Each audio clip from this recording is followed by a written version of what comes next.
So last time we talked about the brain Yeah. and how the brain reacts to stress. And we talked about flipping our lid and the different parts of the brain and their role in stress. And I know that in the classroom, we have different things that we do to help teach kids how to kind of learn to self-regulate. But right now, we're all in our homes, and it's a little bit different environment. And you have a number of children at home right now that are all dealing with this. I do. You do, Oh. yes. Yes. And I'm wondering if you could talk a little bit about how you integrate this with your family situation. I hope they're doing well because I'm here at Yeah. school. No, they're actually doing really well. But what we're going to talk about today, we use a lot at our house. So yesterday we talked about the flip lid. Mm-hmm. We've had a few in our home in the last couple of days. But one of the things that's really helpful, whenever there's kind of an emergency, you're operating from a place of that fight or flight, is when you know what to do with that. I think what happens is that for me, when I'm here, if I don't know what to do, it actually makes it worse. Mm-hmm. And that's when I tend to react. I start reaching for things that maybe were old tapes, then something that I grew up with, or maybe even I saw on TV that seemed like a good idea at the moment.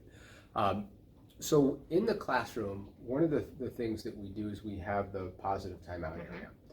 Now, if you're at home, we also want to suggest that you don't use that terminology with your children. We have it as the name of the tool, but we're actually going to refer to it as a cool down space, because children usually have they've got a negative connotation with timeout because it's probably the most used punitive parenting tool that's out there. So we're just going to call it a cool down space for now. And adults too. We have a negative connotation with the word timeout also. Yes. Yeah. I think many of us grew up with timeouts. Yep. So, but this is not that. So essentially a positive timeout area, or cool down space, is a place where kids go to feel better. Mm-hmm. And the idea is that people do better when they feel better, because we have this crazy idea that in order to learn from our mistakes, that we have to feel the pain of our consequences in order to do that. And that might motivate us sometimes, but it doesn't generally motivate human behavior long term. Right. So the positive timeout area, the cool down spot, is just a place where people go to feel better so they can come out and they can do better.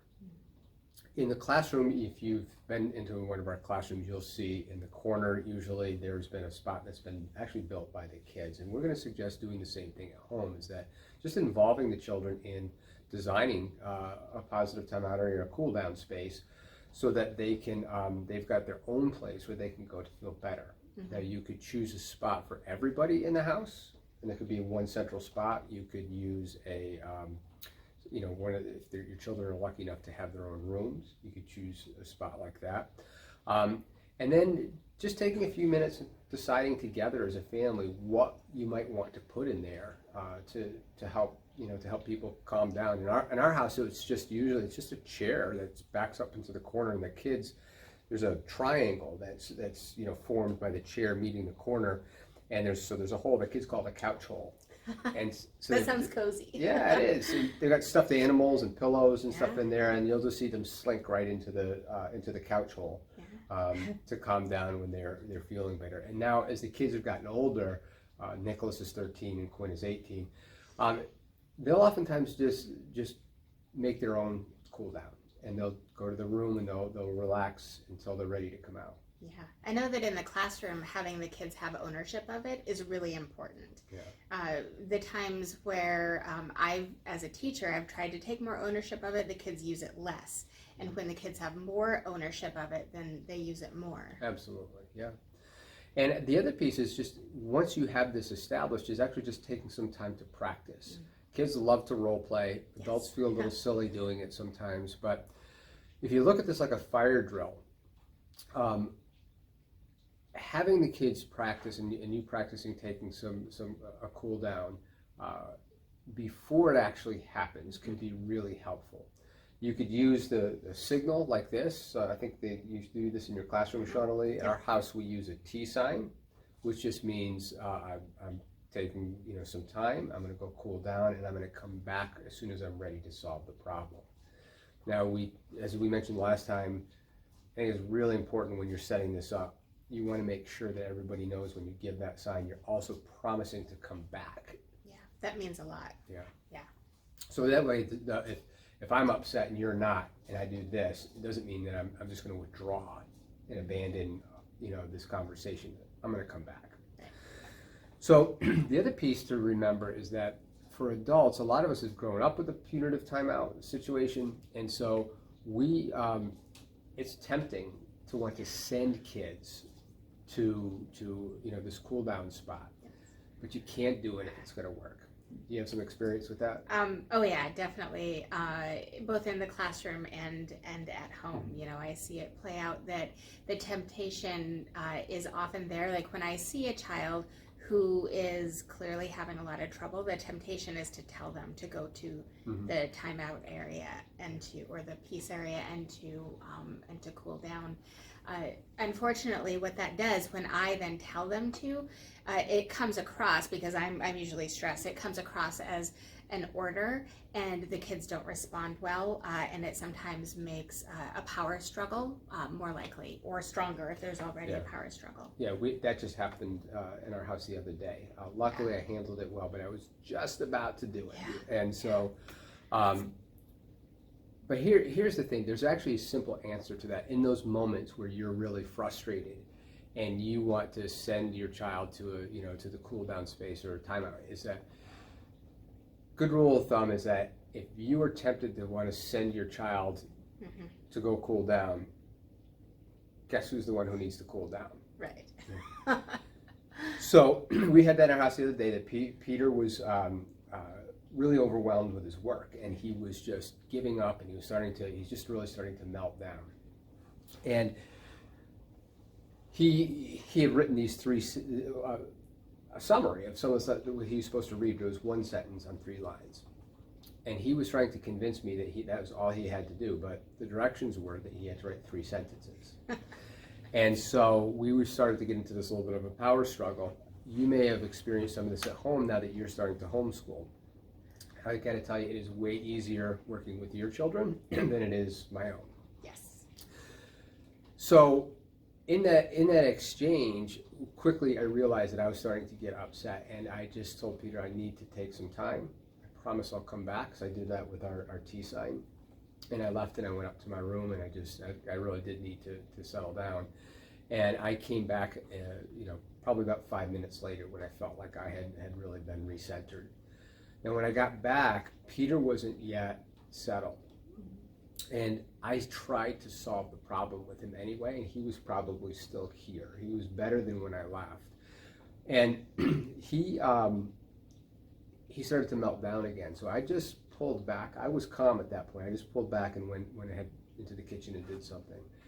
And probably about 10 minutes later, when he was calm, he just sat down, he wrote the 3 sentences, he knew what to do. And he came up and he showed it to me. He felt really good about his work.